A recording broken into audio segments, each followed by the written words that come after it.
All right, how's everybody doing? This is the Comicsamurai. I want to welcome you to my next video, and tonight we're going to be looking at some more hidden gems. We got about a dozen or so comic books that nobody talks about, and I thought I'd shine a little light on them and spread a little love. And first off, let's go ahead and jump right in with this Incredible Hulk and Thing graphic novel by Marvel Comics. And this one was written by Jim Starlin and illustrated by Bernie Wrightson. And it is an amazing comic book. The Thing and the Hulk go on an adventure together. And it's kind of the dumb Hulk and the wisecracking blue-eyed Thing. And they have an adventure together. And it's a great comic book. They have a lot of fun. There's a lot of jokes, a lot of humor. And one thing I noticed, I couldn't figure out, there's no credits on who colored it, but if Jim Starlin colored it himself, he did a great job. Oh, the colors on this comic book are really amazing. There's some watercolor backgrounds that are just amazing. Really, nobody talks about the colors in this comic book, and it's a shame. But the one thing I wanted to mention is there's a point in this comic book told by Jim Starlin where he says, quote, Banner is different, and that he goes on to say anybody else who would have received that dose of gamma radiation would have been killed, but it didn't kill Bruce Banner. And they hinted at it like something's different about Bruce Banner. Was he a mutant? Was there something? What was it that was special about Bruce Banner that the gamma radiation didn't kill him? I've always been curious about that, and this graphic novel piqued my interest in that. So let's go ahead and move on. Next up, we got a new comic book series called Absolution. And this one was put out by Avatar, I believe. Yep, Avatar Comic Books. And it was written by Christos Gage. And the covers were done by that Jose Rip. And he is one of my favorites. And this is issue 1 that starts the series. And it's got a great cover. And this character doesn't make an appearance. Well, it doesn't play a major role in this first issue. But in this issue, oh, you really get to know the characters. And let's see. This is issue 5. But this whole series was really one that was exciting. It features this superhero who has the ability to control these mists. And he's a police officer. And you get to see how a police officer with some real mental problems would react if he had unlimited power and he could start being a vigilante and really bringing justice to some of those people who deserve it. And this comic asks a lot of questions, and sometimes the answers aren't easy to hear. But this author, they just do such a great job. And it's a superhero story that isn't bogged down with all the history. You can read 6 issues or so and get a whole story. Absolution by Avatar Press. They're dirt cheap, and it is such a good read. The art is amazing also, and great characters. Oh, the design on some of those characters I really liked. All right, next up we got Blade number 5. Now, I don't know what volume of Blade this is, but everything about this cover is pretty good. That's a pretty cool cover where you get to see Wolverine's blades going through, or Blade's head. Play on words. But this whole issue, it just features these 2 characters meeting for the first time. And there's 2 stories going on. And at the end of it, you find out that Wolverine met Blade in the past, but he didn't realize it. And through the story, you get to find out how Wolverine and Blade really met for the first time. And it comes down to Wolverine saving Blade. And at the end of this story, Blade kind of lets Wolverine off the hook because he realizes that Wolverine saved him in the past. And, you also get to mention in this one, for the first time, that Wolverine's blades aren't a superpower. At the beginning of the story, he's confined by agents of S.H.I.E.L.D. And they have a power dampener on him. And he's like, well, my blades aren't a superpower. Thunk, and he just snicks right through the shackles that were holding him. So this also has the first time that he says his blades are not a superpower. I'd never seen that before. So if they ever put a dampener on Wolverine, it won't affect his blades. All right, next up, I got to mention this Dark Horse Presents 5th Anniversary Special. And this is one that had the first story of Sin City in it, done by Frank Miller. And it's a great comic book. It introduces Marv and his story, who goes on to other Sin City stories, but this is his first appearance, and it's a great comic, but he's not on the cover, and it's kind of hard to find, and it's an underrated comic. But the one I really wanted to talk about with this Dark Horse was this Dark Horse Presents number 51, and this is the first issue in Dark Horse Presents regular series that features Sin City, and what a cover.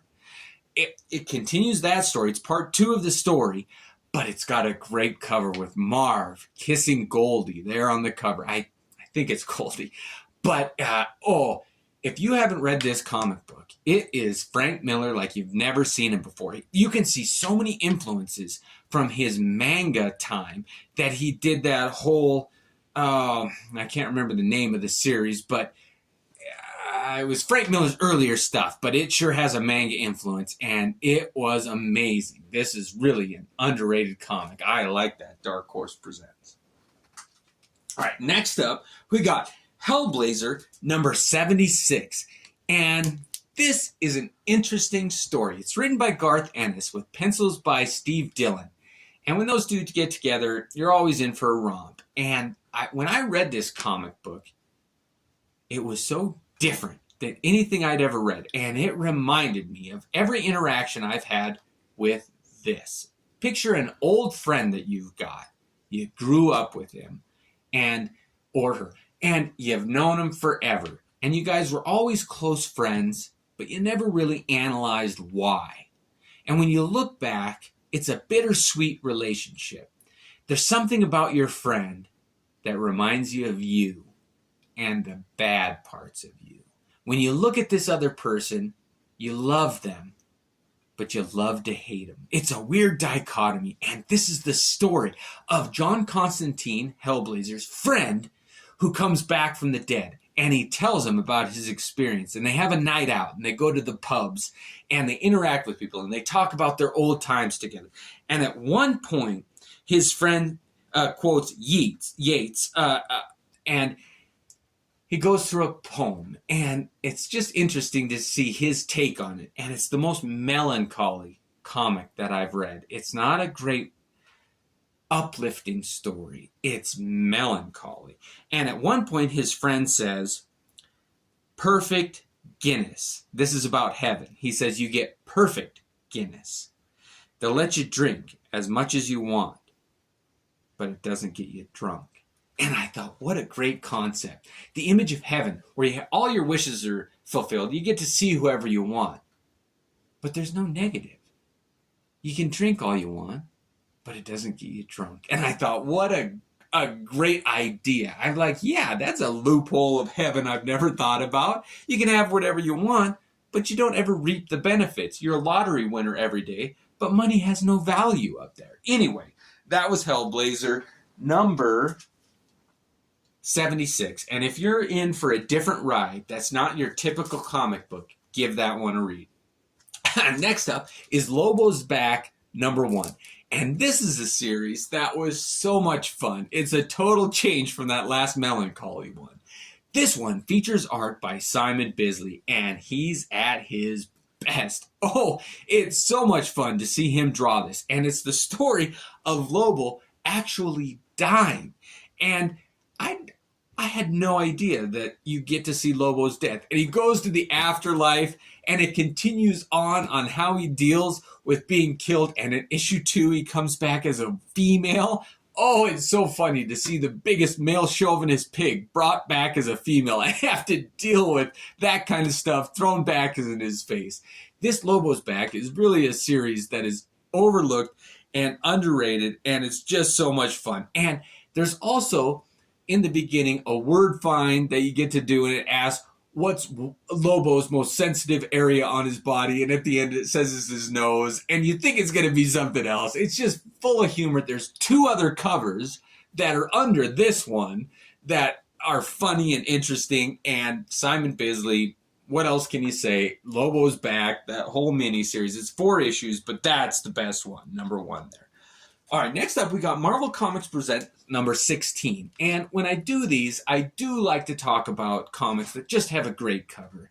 And this Marvel Comics Presents is all about that cover. It's of Colossus getting hit by lightning. And what a great idea. He's a metal figure on top of a mountain. Yeah, he's like a lightning rod, right?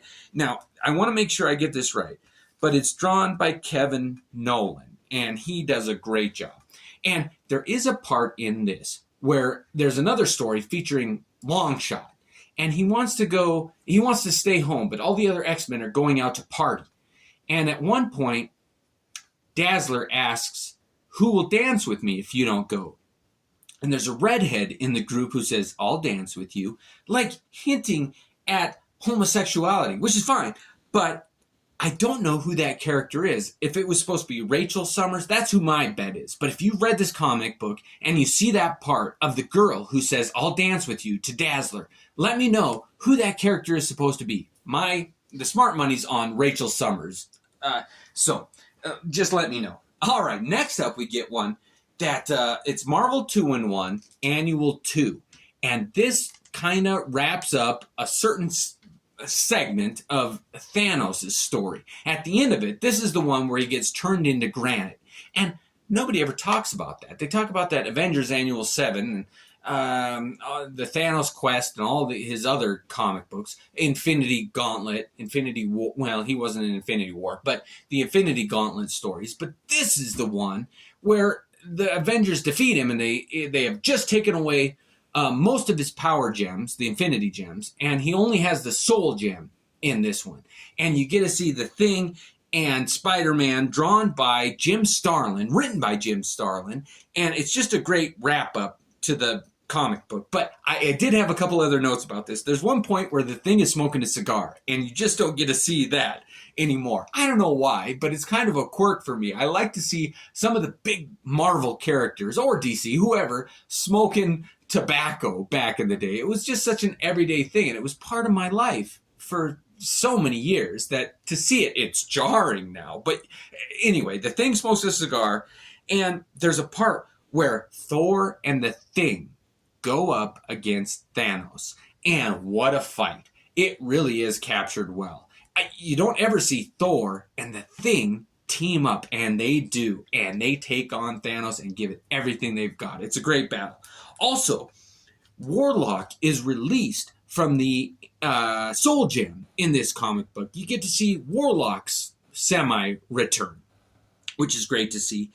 And you get to see Warlock get buried. And so all the heroes are standing around. You get to see his tombstone. And it's just, this comic book, it's probably the most expensive one on my list. But it's still not that celebrated or talked about that much. So if you can get your hands on it, it's a great comic book.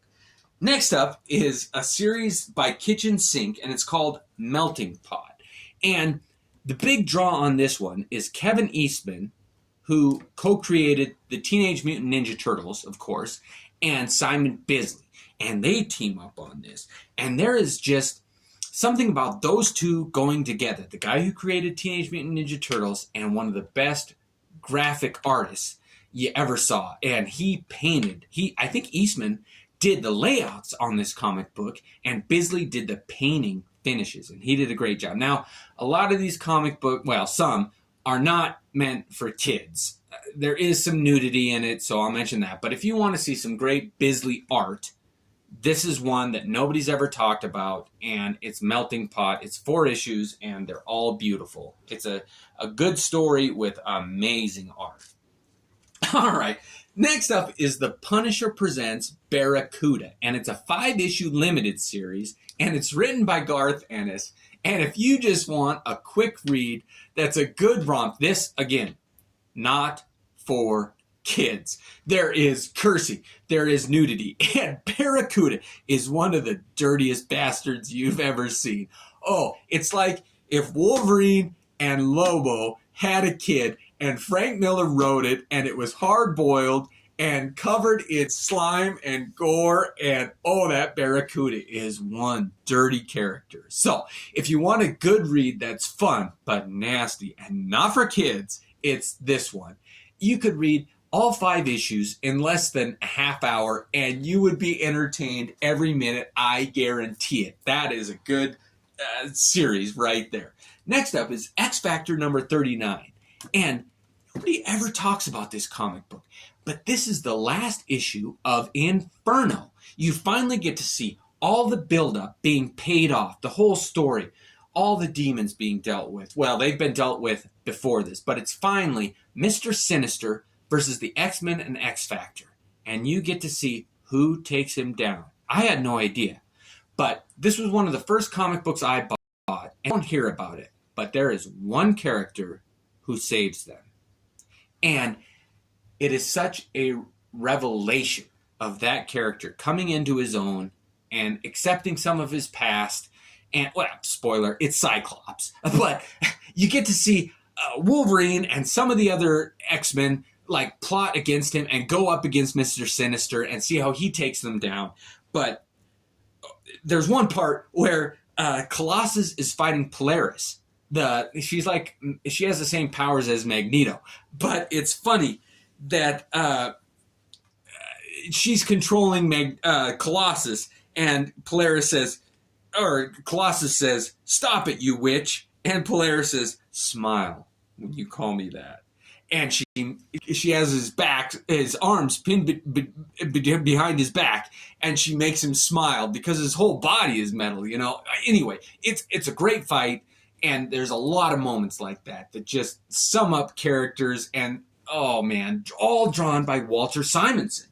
And to have the whole story wrapped up, art by Walter Simonson, good moments like that, nobody talks about that comic book enough. Oh, the end of Inferno. All right, next up is Top 10. Issue number 1. And this whole series was great. It was written by Alan Moore, drawn by Gene Haw, and every page has so many hidden alliteration references and old references to other things that have been written. But you get to know this character called Toy Box. And, oh, shoot, I forgot to mention, but in this X Factor one, you get to see Wolverine and Sabretooth fight briefly also, and Wolverine just stabs him and kills him right away, and they don't even mention anything about it, but it's like Sabretooth isn't even a character. Anyway, okay, sorry. To get back to this one, you get to see Toy Box, this new rookie on the police force on an imaginary world that everybody has a superpower. The cops have them, the perps have them, the everyday people, the humdrum people going to work have them, and it's this incredible world. But in the background, you've got to read this comic book for the background. There's so many hidden little gems of secret characters and homages to other comic books and stories that you've read, and this top 10 is just underrated. All the America's Best comic books are a good read. They're just Alan Moore's independent comics, and he said he was going to retire after it. I think he's done some other ones, but they're all great.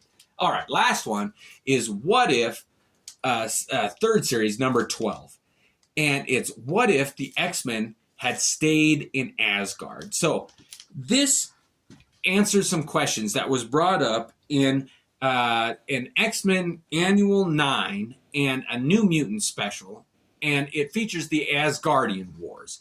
And it's all written and drawn by Jim Valentino. And there's a lot of his stuff with the New Guardians and Shadowhawk, the Guardians of the Galaxy and Shadowhawk that I didn't care much for.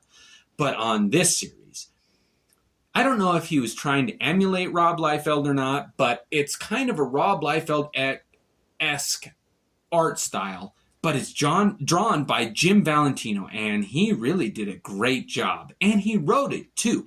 And there's a lot of stuff that happens in this comic book. So,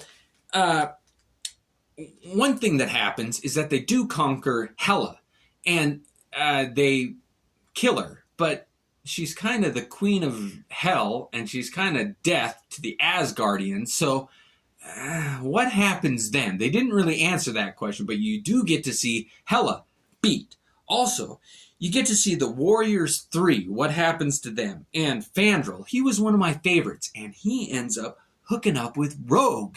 And you get to see their romance, and it was just nice to see her get a little bit of reward for staying in Asgard. Also, you get to see Mirage, one of the new mutants, become a Valkyrie, and she becomes the new queen of Hell, which I thought was a good twist. I never thought of that. If Hela is taken away, who reigns the underworld? And finally, you get to see Loki's fate in all of this. And Thor as a frog, this is an amazing comic book. If you're a fan of Valentino or the Asgardian Wars at all, this is one you should have. It's a good, fun read, and it asks that questions. What if the Asgardian War had went a different way? So, that's it for tonight. Let me know what you thought of these, if you think they're underrated. And everybody, have a good night.